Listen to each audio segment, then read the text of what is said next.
Beyond all else, an AA meeting is a time of gratitude. Only today, I received a box of flowers.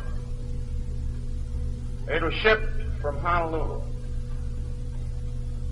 But it really came from an AA who is alone in a distant Pacific outpost. You and I know that was his expression of gratitude for his deliverance. And yes, it was more. To him and to us, it was a symbol of our wonderful world community. Yes, AA meeting is time for gratitude, for our deliverance, and for all who have aided us in that. And we think right away of those near and dear. I was happy that you remembered Lois, for she is a symbol of all those who have come after us. And then there are the many friends, non-alcoholic friends, who have been indispensable in the gathering of this society. One of them is here tonight, one of the oldest and dearest friends we have, Frank Ingram. Ah, yes, there are many such. An AA meeting is not only a time of gratitude for great big things and great big principles. It is a time for gratitude for other things, perhaps just as big. I know everybody here must have been greatly moved by the fact that those fellows from the Musicians Union, just having played a grueling assignment this afternoon, came straight from that assignment without any supper to create an atmosphere for us in which this meeting could be set. Yes, it is a time for gratitude. For 15 years, you and I have watched a great building under construction. To us, it is something more than a building. It is a temple, a veritable cathedral of the Spirit, in which more than 100,000 of us now stand, knowing a freedom and a brotherhood and a sisterhood, the like of which we could have never dreamed in other days. Such is our cathedral of the Spirit, now approaching completion in its main outline, that men call AA. It might well serve our purpose, if figuratively speaking, I now took each of you in by the hand, and I conduct you back into that cave from which a friend and I emerged through a very narrow opening 15 years ago, and walked hesitatingly along quite a blind trail, which opened into a winding path that came down through our infancy and broadened to a road that led through adolescence and now opens on the broad highway where we are now about to take our destiny by its hand. And as we take that journey, let us pause every now and then to note those times and places in which there were great hours of realization and great hours of decision, which so deeply affected our destiny. That will set a background, suitable, I hope, for what we are about to do tonight. Speaking of hours of realization and decision, your first one respecting AA was just the same as mine. Mine came on a summer day in 1934 when I lay upstairs in the drunk tank on Central Park West, New York.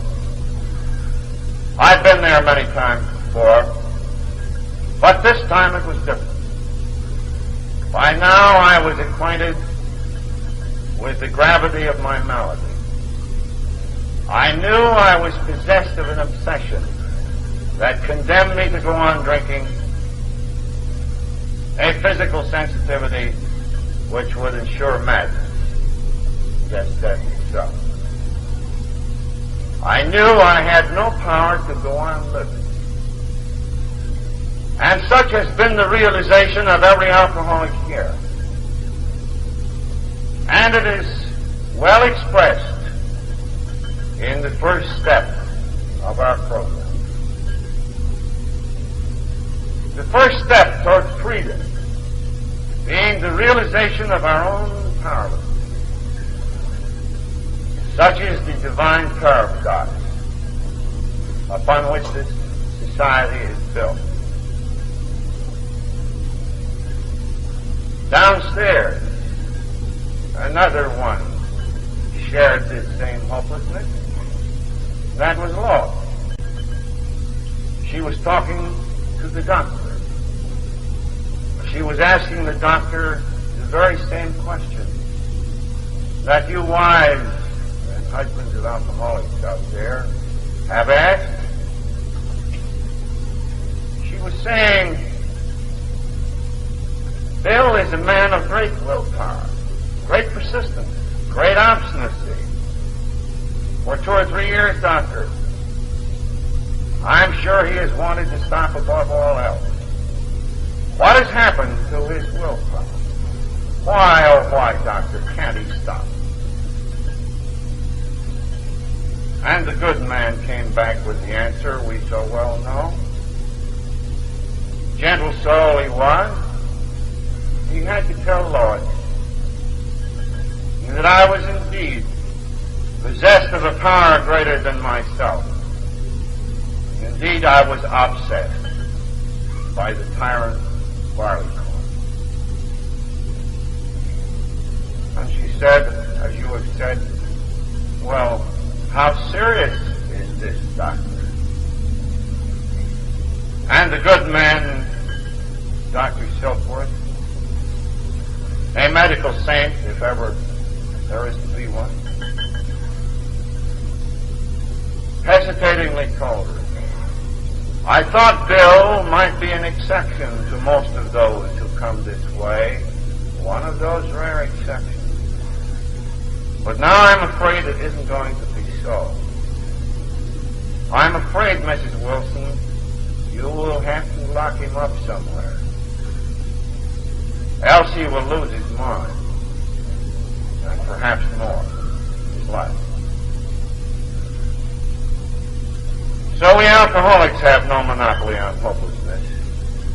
It certainly has been a shared experience among us. Then came a realization to somebody else, and a decision. 3 months later, a friend, himself an alcoholic, heard of the straits in which I was. He decided to come and see me because he had experienced a release from his obsession through spiritual means. I hadn't seen him in a good many years. I was drinking in the kitchen. I had now become a lone drinker, no longer daring to go in the streets, or the police would get me. The erstwhile great provider of Wall Street time was now being supported by his wife, Lois, working in a department store. Here was my friend on the phone. I thought, oh, wouldn't it be wonderful to talk with old Ebby again? We'll drink and we'll talk about the good old days. Ah, how significant that remark, the good old days. The only place the mind could go. For us, the present was unbearable, and there was to be no future. Yes, we talk about the good old days. So I mused over my gin while I waited for him. And suddenly he's in the doorway. I suspect we drunks are a little psychic. I saw right away that something had happened to him. Not only was he sober for the first time I'd ever known him to be in New York, there was something different. He sat down at the table. I pushed over my crock of gin. I used to drink 3 bottles a day then. Put a little pineapple juice in it so Lois would think there were cocktails, you know.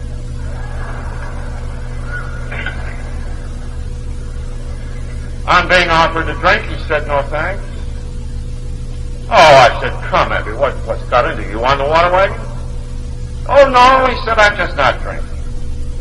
Well, I'm really puzzled. I say, come now, what's all this about? He looked at me with a half smile, and he said, I've got religion. Ah, what a sad blow. I've got religion.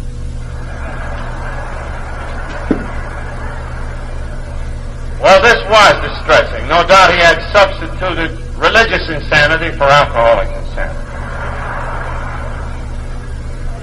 But one had to be polite, and I said, well, my dear boy, what kind of religion have you got? What brand is it? Oh, he said, I don't know if you'd really call it religion. It's just plenty of horse sense. Group of people sold me on a lot of very simple ideas. None of them are new. Just why they've had such a terrific effect on me, I don't know, except one of the group himself was a drunk. And here are the ideas. I began to get honest with myself as I had never got honest before. I quit this hellish business of living alone, confided my defects to another.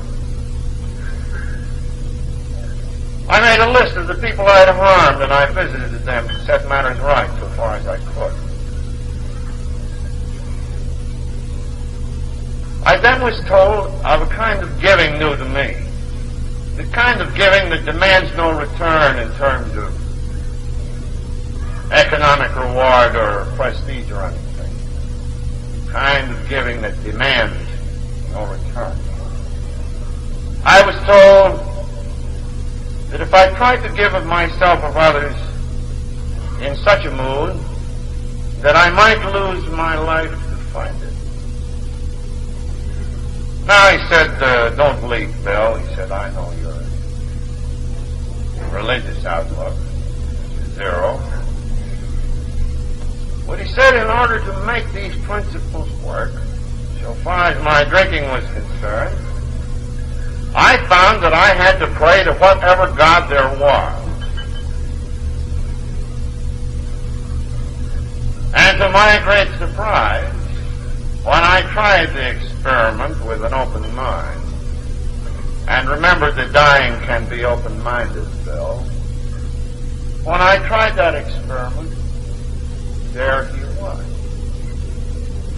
Maybe you don't like that idea.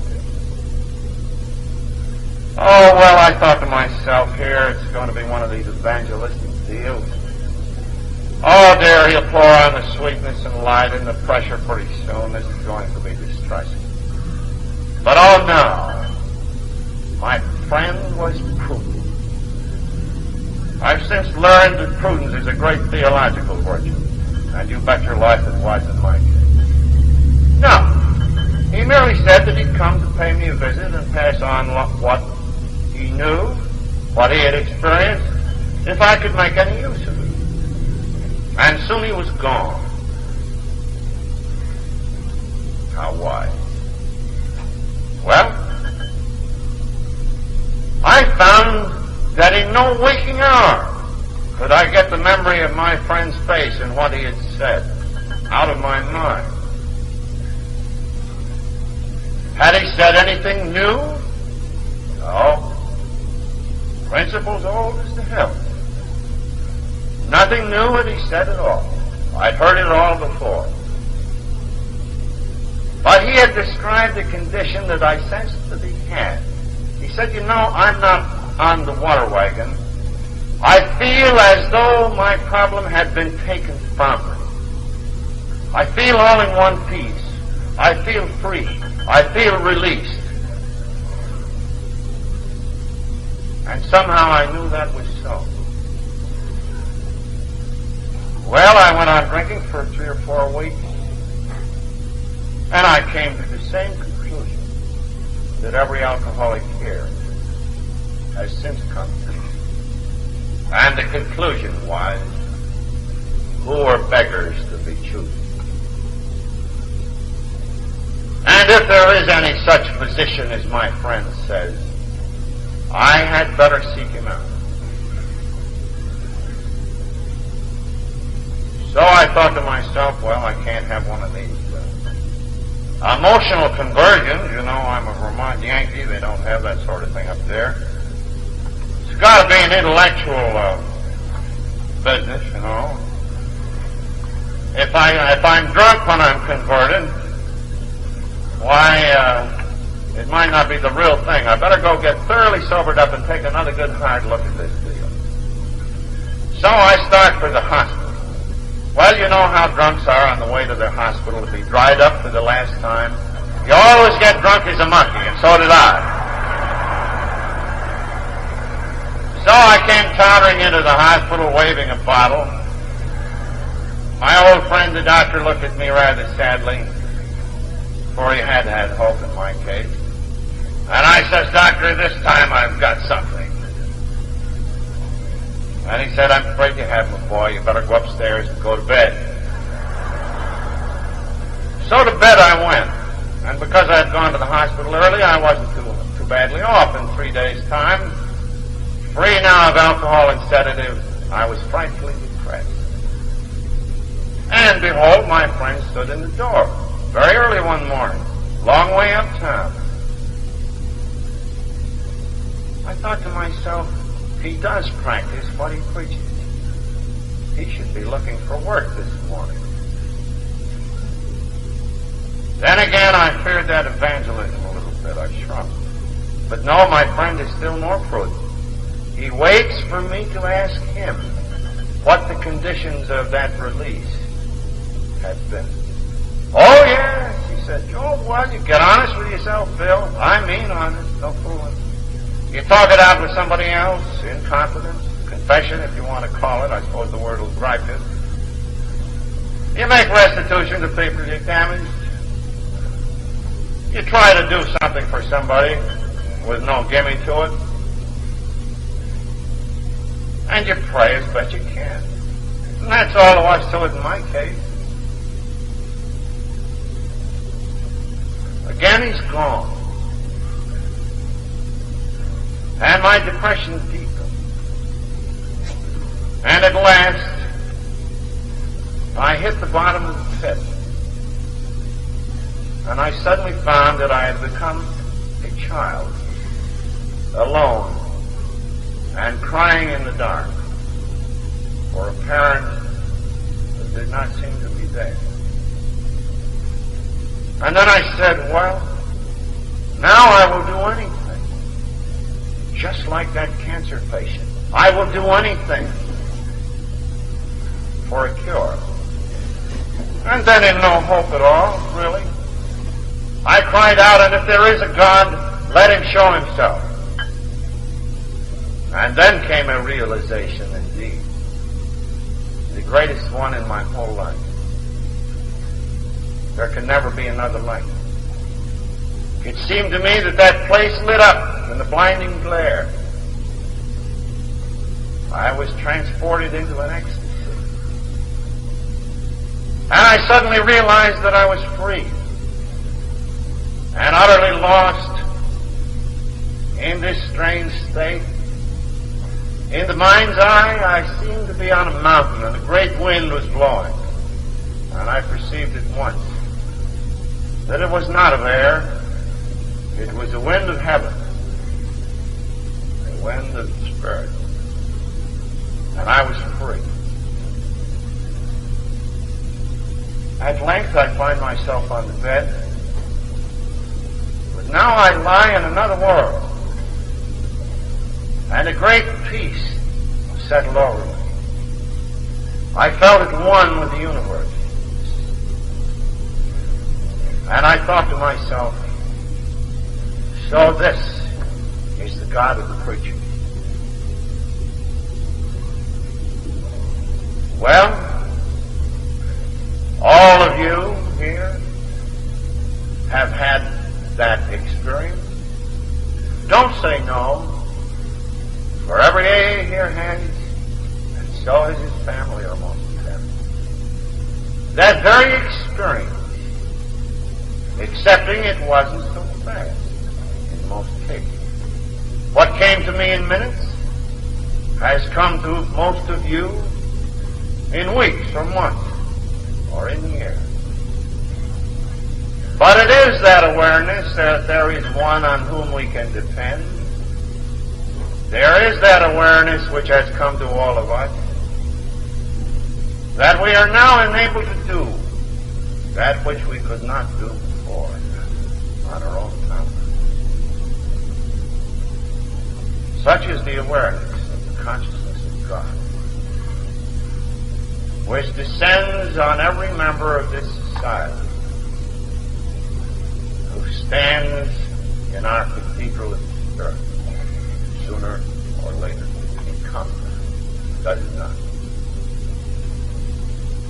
Well, to me this had come with such mysterious power, yet on such utterly simple terms.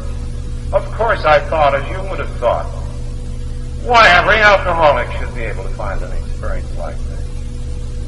And then I questioned myself and said, well, why didn't these truths hit me this way before? Why, of course, one alcoholic was talking to another. He must have struck me deep. He must have deflated me way down and made room for the grace of God that was forever blocked by my own raging ego. The ability to live in my world, the ability to transmit me, the ability to humble me where no other living one could.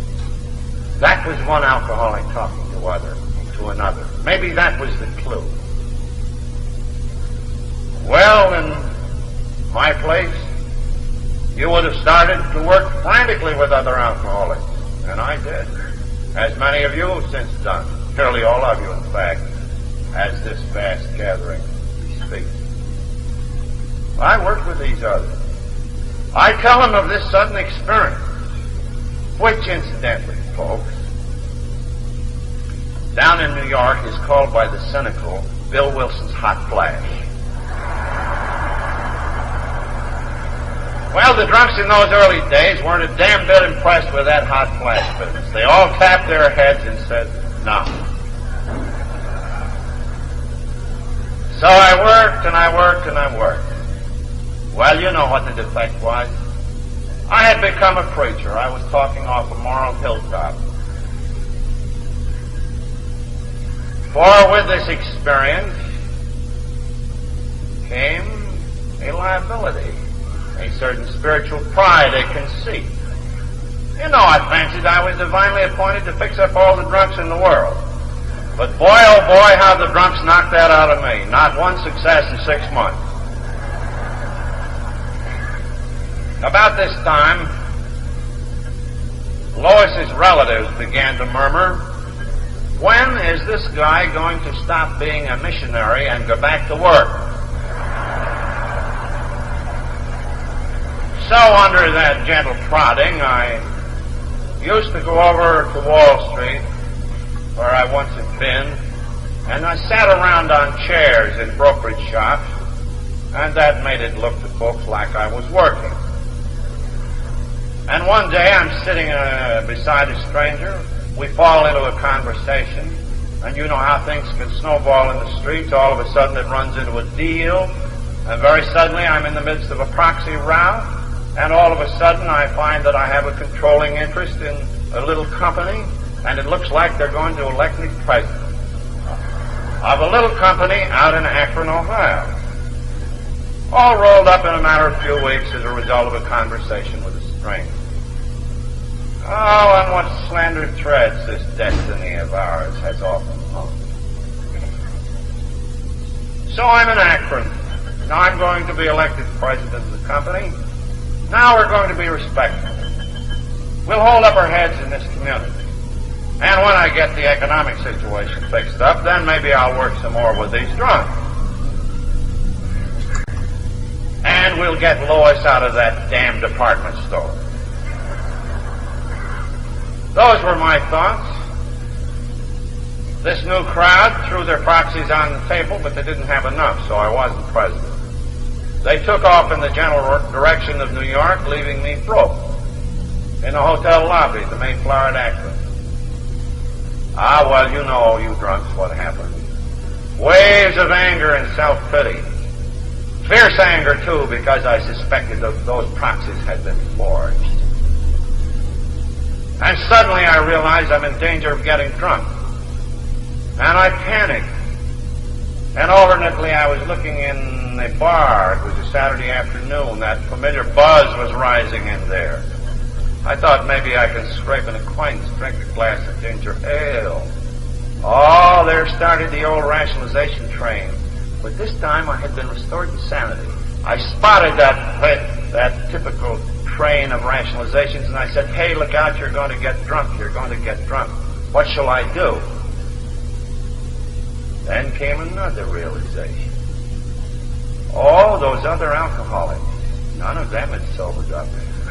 But how often had my anger and my tension and my self-pity disappeared when I had tried to work with them, even without success?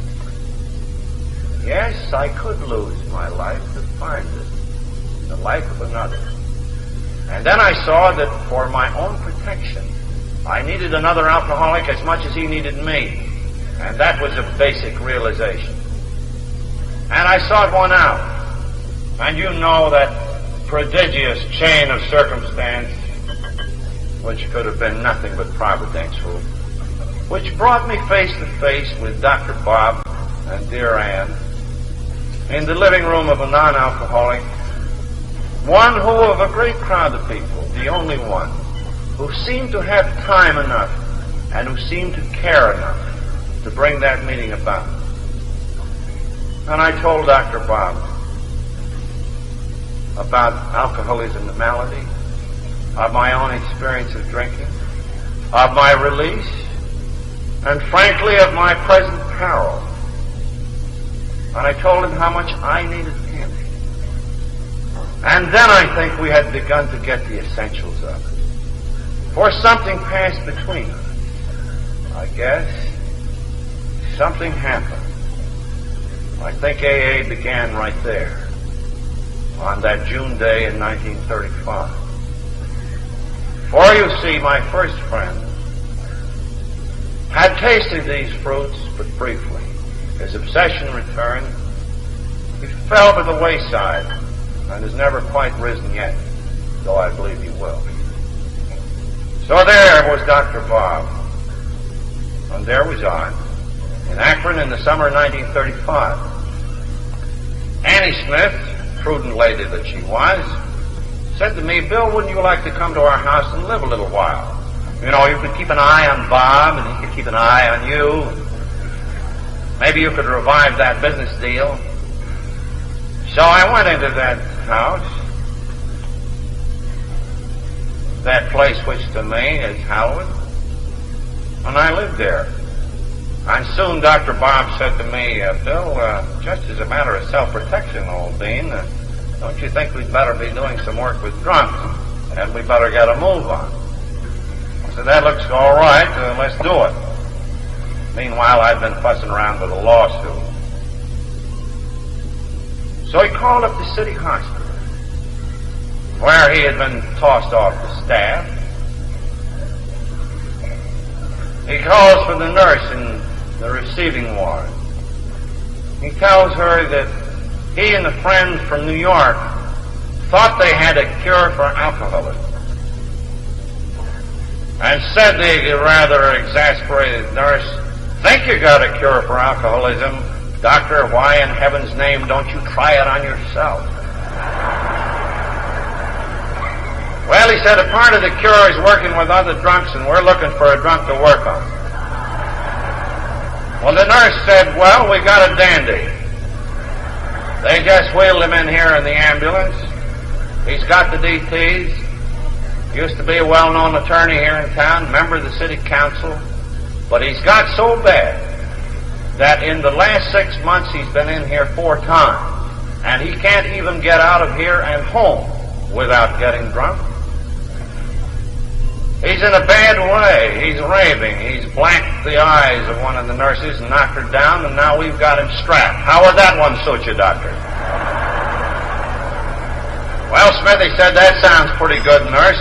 Put him to bed, and here's his medication, and we'll be around when he gets cleared up a little.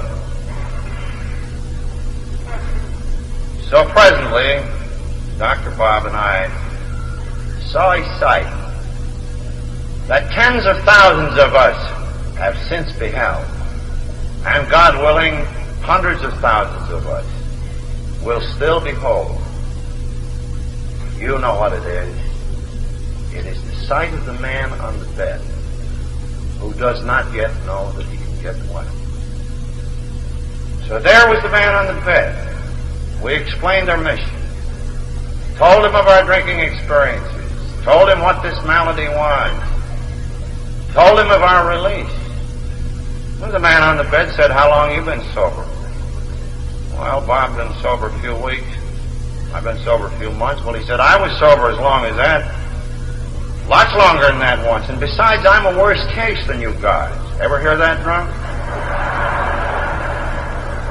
No, it's too late for me. I guess you guys have been through the ringer, but you're only in up to your hips. I'm in up to my neck. I don't dare go out of this place. No, boys, it's too late for me. Don't talk to me about religion. You know, funny thing is, said the man on the bed, I'm still a man of faith. I used to be a deacon in the church. But I guess God hasn't any faith in me. Well, we asked, could we come back tomorrow? Oh, sure, he said, do come. You understand. So on tomorrow, we came. And we saw a sight, which all of you have since seen. You know about what it was. The man's wife was there, and she was saying to him, why, husband, what's got into you? You seem so different. And he said, yes, there they are. They are the ones who understand. And then excitedly he tells how during the night, somehow hope had come to him. And then when he abandoned himself to these simple precepts of ours, there was that curious sense of lightness, that curious sense of being free. And something more than hope came. His hope had now grown into a mighty assurance, so that the man on the bed said, please, wife, fetch my clothes. We are going to get up and get out of here. And AA number 3 rose from his bed on that summer day in June 1935, and he hasn't had a drink since. And then there were 2 or 3 of us gathered together, you see, in that town, who had an answer. And then, as since, the promise of the good book has been fulfilled. That was the beginning of the first AA group. Though 3 years were to elapse before we realized that that had been the case. Chastened and more humble now, and more experienced, I returned to New York, and a little group took shape there. Dr. Bob continued work in Akron. Briefly, I got back into Wall Street, but that collapsed again. 3 years had passed. It's now the summer or the fall of 1937. And I'm in Akron again. Wall Street is folded up. I'm out of a job. Dr. Bob and I are talking again in the old living room there. And this time we're comparing notes. How many cases had he worked on? How many cases had I worked on? Oh, hundreds. But, more importantly, how many had been sober and for how long? And we cast up the list. And when we cast up the list, it suddenly burst upon us that enough time had elapsed on enough cases. So at length something was proved. A chain reaction might start, one alcoholic talking to another. Enough time elapsed on enough cases. Yes, that was it. And he and I clearly saw that new light which had begun to shine upon us children of the night. What an hour of realization that was. I wish you could have shared it with us. But that realization brought a vast responsibility. There were only a couple of score of us in both towns. The amount of failure had been immense, the amount of labor great. How were we 40 people going to tell the million alcoholics in America who yet didn't know? Those who were still lying on these beds and might never know in time. How are we to transmit this thing? Well, by this time, you know, I'm an optimist, and I often get drunk on other things than gin. And by this time, I had blown this up into my imagination so that even though we had but 40 cases, I began to talk, well, now, Bob, you know, this may be the beginning, one of the greatest medical and one of the greatest social and one of the greatest religious developments of all time. I began to talk like a circus barker already. Well, Smith, he said, now slow down, you know, he's more conservative. Yes, but we must have some way of transmitting this. The hospitals don't like us. Why don't I go out now? I'm a promoter, and we'll finance a string of these drunk tanks. Kind of a chain of drunk hospitals, see? And then it's nobody but old-timers can put this thing over, so we got to go to the old-timers, get some dough from someplace, and put them out as missionaries. You know, they aren't all going to come to Akron or New York, all these million drunks. We got to get out those missionaries and got to get out those hospitals. But above all, we've got to have a book. We've got to put it on paper, what's happened to us, what these principles are. And there have got to be testimonials in that book, case history. At least we owe that much to the million who don't know. And if we don't do this, the message may get garbled, and we may bust up into schisms and all sorts of trouble. Unless we have some kind of a standard book, the press may come in on us and ridicule us and call us a cult. And that would cost lives among the million who don't yet know. Yes, we'd have to have hospitals, we'd have to have missionaries, we'd have to have a book. And I told you last night about that historic meeting a few days later in a parlor in Akron. The Akron alcoholics were there, Smithy was there, I was there, and we urged these things upon those drunks. And I told you how those drunks broke up into 3 sections. There was the Orthodox section that said, look, this will put us into business. This will put us into property management. This will create a professional class. You can't do this to us. And as for a book, we got along all right without a book. If we have a book, we'll quarrel what we put in it. Maybe it won't be right anyway. And we'll quarrel what about the money about that book and who's going to publish it. No, the strength of this thing is one drunk talking to another in those parlors. So said the Orthodox section of that day. And then the promoters, well, you already know what they said.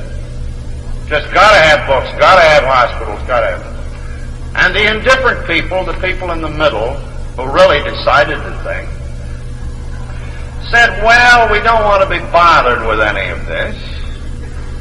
But if Smithy and Bill think we gotta have some dough, we think Bill had better go back to New York where there's a lot of it and get it up.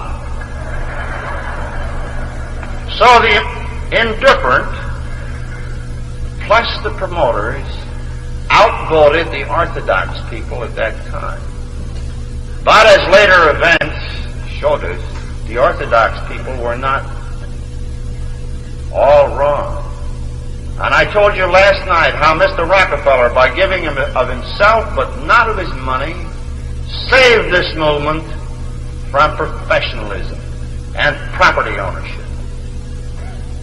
But as you know, we did come up with a book,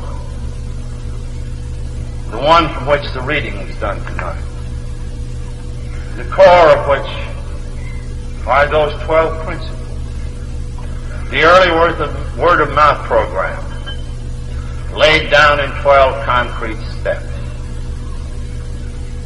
Happily, those steps have been accepted by the world of medicine and by the world of religion, and almost, you might say, by the world in general since that day. But when that book, that tiny chip, was launched on the world tide of alcoholism, none could then foresee what happened. You remember times were very tough. The printer almost got the book. The sheriff moved in. We lost our house. Mr. Rockefeller gave us no money. We didn't hear from him for 3 years. And then things began to unfold. And Liberty Magazine published a piece. Some inquiries came in. We started to distribute them. The fall of 1939, a man came up to me only today and said, I came in on that Liberty piece. And you remember how in 1940, Mr. Rockefeller gave the dinner to all the rich men. We had about $5 billion in capital and bankers in the room, and we figured the time for the big touch was here, the money was coming in. Nothing of the sort happened. He gave of himself, but not of his money once more. But he stood up and publicly staked his reputation and placed his confidence on 800 anonymous drunks. What a vital contribution. What a realization and a decision on his part. How easily he could have unwittingly ruined us. Oh yes, there have been many great realizations and many great decisions taken on this road which leads to our destiny, and they haven't all been taken by us. That was one of them. And damn few have been taken by me, too, I'll tell you that. I'm going to knock this inspired leadership idea right out of you in a minute. Anyhow, you know, the big payoff came when Jack Alexander's piece appeared in that Saturday Post.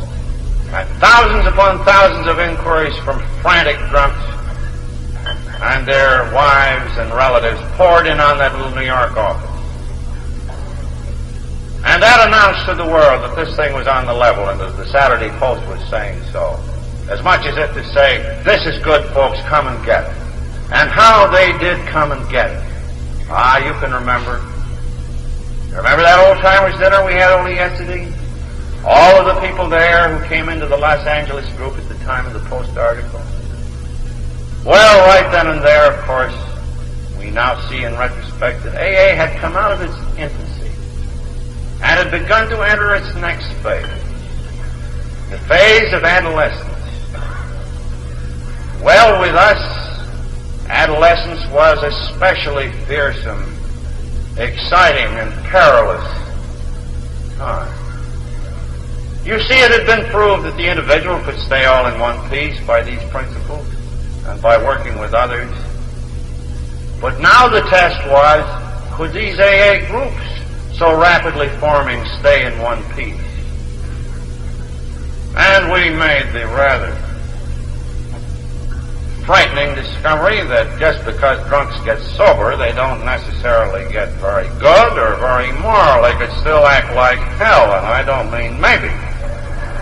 They could be mean, they could be vindictive, they could gossip like the devil, they could strive for power and prestige, and they could push and shove each other around. Oh yes, it was a wonderful society and there was great joy in it, but that there was, though, their mighty currents of dissolution were in there too. And as these groups began to form all over the country with such rapidity, we were beset with terrific problems. And they began to write us in New York about these problems. What was the experience in those 2 or 3 older groups? And what problems they were? Well, you will remember them. My Lord, I remember one of the first ones in New York were the people who were getting out of the insane asylums. There was a cult in New York called the Cult of the Pure Alcoholic. Nothing the matter with them except a drink. So when we began to take people out of the nut factories, we were scared to death. We said, well, what would be sandbagged? What will people think of this AA with lunatics coming in out of the asylum? Today, a half of the board of trustees of the Alcoholic Foundation are ex-asylum inmates. Figure that one out. So we lost that bit. Then there were queer people coming in. Now and then. Oh, we said our reputation, my God. Oh, we can't have people with other ailments.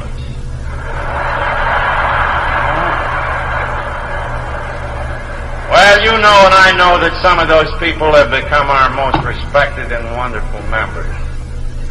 You and I look back with horror that we might have pushed them out into oblivion. Oh, we no longer have those fears. Then came the panhandlers, and then came the prestige seekers, and then came the politicians, and then came those quarrels over property when we got into the club business. Oh, yes, the club business. A brand new set of problems. Boy meets girl in club. What next? Oh! Appeared the big bad wolf and the little Red Riding Hood. Dissolution was near at hand, we thought. And, as in old time, the rock throwers threw the rocks and the women fell, I guess, sometimes. But they all got up again, didn't they? Ah, those were the days, the wonderful, fearsome days of our adolescence. And on those hot anvils of experience, we beat out the tradition of Alcoholics Anonymous.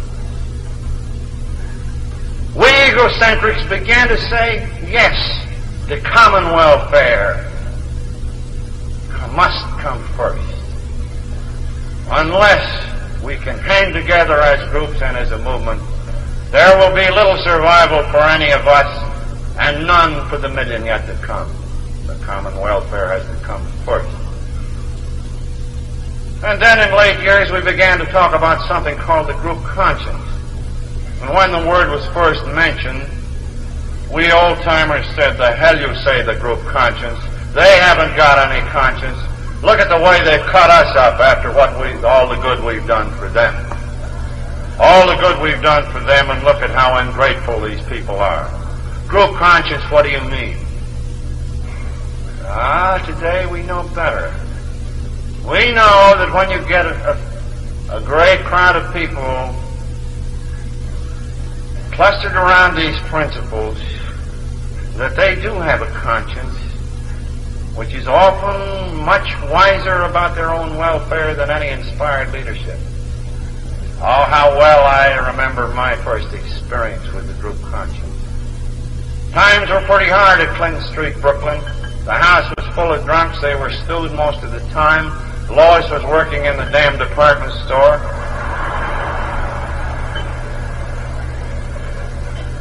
And one day I was up at old Charlie Towns, who owned the drunk tank where I'd originally dried out. Charlie called me in his office. He said, look, Bill, he said, I want to talk to you. He said, old Doc Silkworth always had faith in this thing of yours. He said, I didn't. He said, now I do. I said, I know, you only got 40, 50 members around here, but someday, my boy, we're going to fill Madison Square Garden with those drunks. I said, Doc, I used to think so, but I think you're a little imaginative. No, he said, I believe that. No, he said, look, Bill, these other drunks are getting jumped. You're passing them up over their head. They're going back to work. Drunks may be pretty crazy, but none of them are stupid. They can certainly earn money if they can stay sober. And you two people, you and Lois, you're starving to death. And as for the Rockefellers, what have they done? Now, look, Bill, why don't you come in here and let me give you an office here and make your headquarters here? And then you could get on my staff as a kind of a lay therapist, call it anything you like. It would be perfectly ethical. You know I haven't tried to take any advantage of the fact that you got well in this place. We haven't tried to capitalize on the fact that Dr. Silkworth's idea of sickness was a vital contribution to your society. Why don't you come in here and I'll put you on a darn good drawing account. I'll do more. Years ago in 1929, in the days of the stricken stockbrokers, when they all had bankrolls, this place used to make several $1,000s a month, Bill. Today, we're just about breaking even. Times are hard. A partner of mine pulled out and took some of the business with him. But Bill, if you'll come in here and make a perfectly ethical hookup with me, I'll give you a third interest in this place. I must confess that I was terribly tempted. But the temptation passed into a conviction that Charlie Towns was right. And as I went home, I fell prey to our familiar ill. I fell prey to a rationalization, a particularly good one, because I got it right out of the Bible. I thought to myself, yes, Bill, the laborer is worthy of his hire. So I arrived home, and Lois, after an all-day stand in that department store, was home cooking supper for the drunks around the house. None of them were getting well either. It was only the ones outside the house that got well. And I said, well, dear, we're going to eat. We're going to make this tie-up with Charlie Towns. Well, she didn't seem too enthusiastic, but did seem kind of nice. That night there's that meeting in the parlor. And the drunks come in from around the neighborhood. There wasn't a very big meeting, a score of us there. And excitedly, I told them of this new opportunity. And as I talked, I saw their faces fall. And when I had finished, there was a dead silence.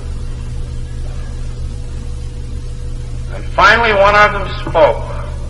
And I now know that he spoke for the group conscience.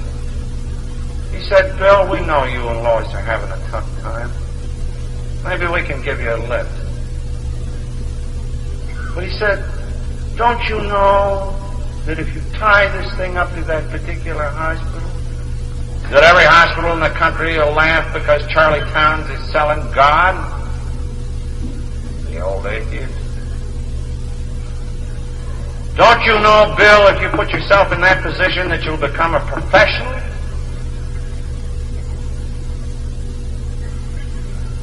Bill, you can't do this thing to us, said the group conscience. No, you can't do this thing to us.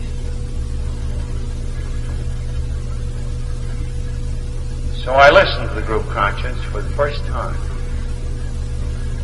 And I knew that it was right. And luckily, I had the grace to obey it. And at that moment, it flashed over to me, you have never been a teacher of this society, you have been its pupil. And ever since, I have tried to be a pupil of the experience of this society, and to listen and listen to the conscience of this movement when I fear I am tempted. So much for the inspired leadership stuff. The bartender, huh? Well, the rest of the tradition develops. You know, we thought we needed all this money. Today the tradition says we don't take any contributions. We pay our own bills. I don't mind confessing we have a hell of a time paying our own bills. Of course, this society will earn a cool $600 million as a result of the combined earning power. Drunks are individually very generous, but collectively, I'm afraid we are as tight as the bark on a tree.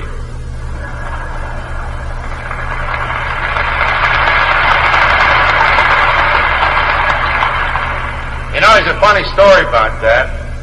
The joke is on me, too, not on you. When we first asked for money to keep that central office open to answer all those Saturday Post inquiries, of course the drunks were slow on the uptake and they didn't send in a half enough. We thought $1 a year apiece would do the job, and, I don't know, we got 25 cents a year apiece. It looked like we'd have to throw those inquiries in the wastebasket somehow. I just couldn't hire the help to answer it. I was raging up and down the office. All of a sudden, an old friend of mine, a Slippy, one of the Clinton Street failures, stood in the door, weaving slightly. And I knew right away we was in for a touch. Nevertheless, I took him inside my little cubicle and I said, "Hi, my friend." I said, "Gosh, it's terrible the way these drunks are. Stingy guys." He said, "Well, what about a few bucks?" I said, "Sure." And I stuck my hand in my pocket and I handed him a $5 bill. Well, at that time, my income was $30 a week from that Rockefeller dinner money, you know. And that was all. In other words, I handed him $5 to drink with that Lois needed for groceries. Why did I do that? To prove to myself how very generous I was, and by happy contrast with the other drunks, how stingy they were, you see.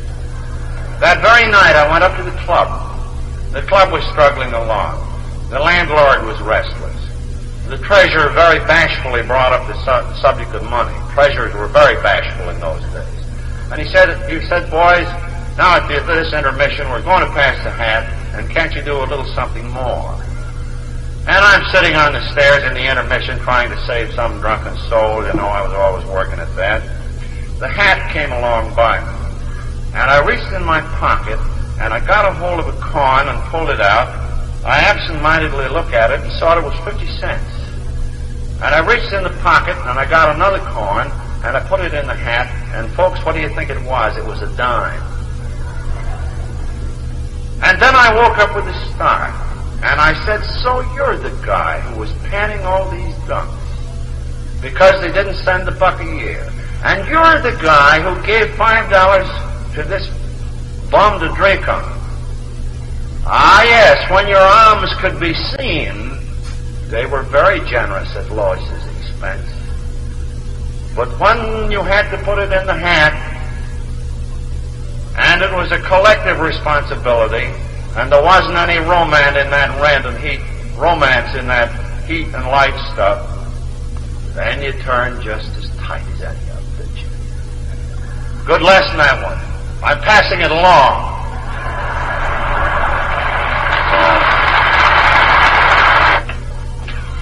Hi, Lois, you can rewind from here. I didn't finish this spool up, and you can start on the next one.